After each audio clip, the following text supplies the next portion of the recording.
Hi, welcome back to our channel. So for today's episode, gawa tayo nito. All from scrap wood. Purpose nito, syempre, di ba, magagawa kayo ng bubong.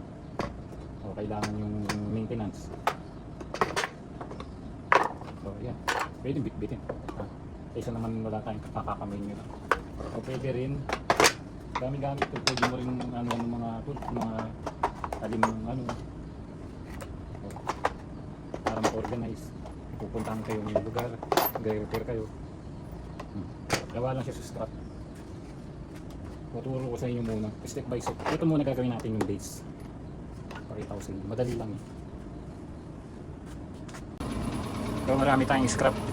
So maingay yung ko, ito. Ito yung maingay. Yung aking compressor. So hanap tayo ng scrap, yung medyo malinis na. So, tulad nito, ito siguro sa base. Tapos ito yung mga panggilid-gilid natin. Yan. So ito na yung base natin. Ito yung mga scrap wood natin. Yung iba nalinis ko na yung gilid gamit ng table saw. Bubuo muna natin yung base. Pero parang gusto kong padaan sa planer para medyo luminis naman. So ito yung galing sa kama, headboard ba yun. Lilinisin muna natin ito, paraanin natin sa planer. Right, ayan. So, parang tayo yung isa.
Yan yung finish niya.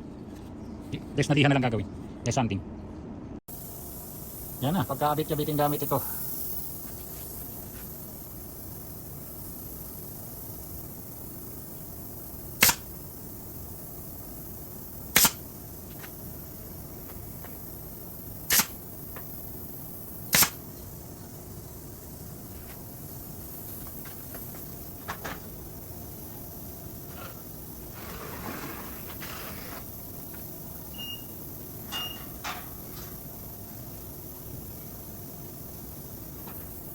Medyo offset dito. Ganyan talaga pagbulok.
Sunod naman natin gagawin yung handi. So, eto na yung puputulin na natin. Nilagyan ko ng banggaan dito para pareho ng sukat.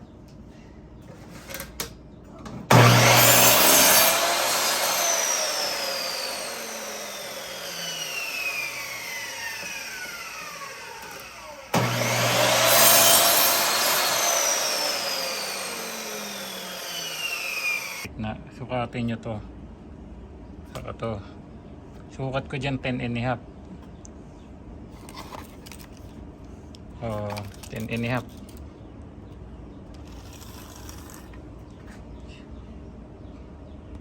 Ito nilagay ko sa 5 and a half. Ayan o. Ayan na yung gitna. Ganun din gawin nyo dito sa ano na yan. 10 and a half. 5 and a half. Yan na yung gitna. So ito naman yung handle. Galing sa scrap ulit. Ano bang gandang gawin dyan? Yan. Tapos konting ano ko na lang to. Grinder. Tapos paraanin sa router para tanggalin yung mga yan yung edge niyan yan.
Yan, kakapitan natin.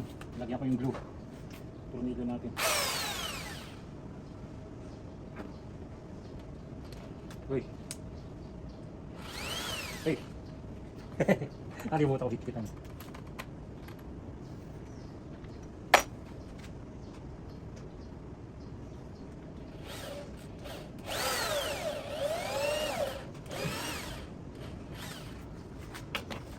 So, huwag tayo magdadala kasi nilagyan ko ng tanda. Pinuhitan ko na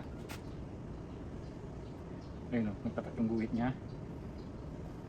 Pinuhitan ko kanina eh. Ano magpaliwanag?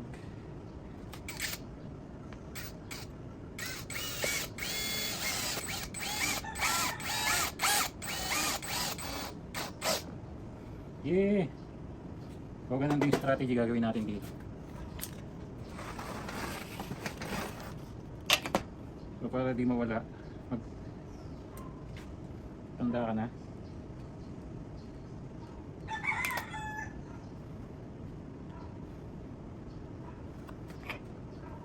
Medyo pa ganun, paangat ang tereno ko.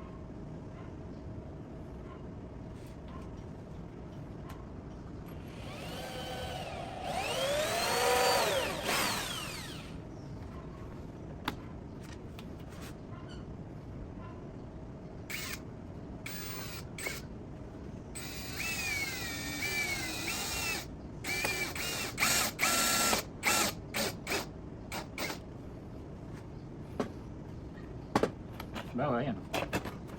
Tools. Tapos ka na. Dali mo na. Tapos ibalik mo kung saan mo nilagay. Ay, saan yung lalagyan. O, di ba? So, hintayin natin patuyo. Para matibay. So, parang ginaganahan akong lagyan ng ano eh, ng oil stain. Stain na natin. So, ito na ang ating finished product. Walayan ko na.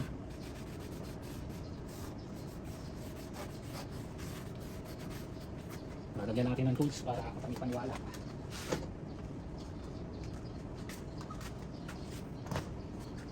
Wow, sukat na sukat. O, diba?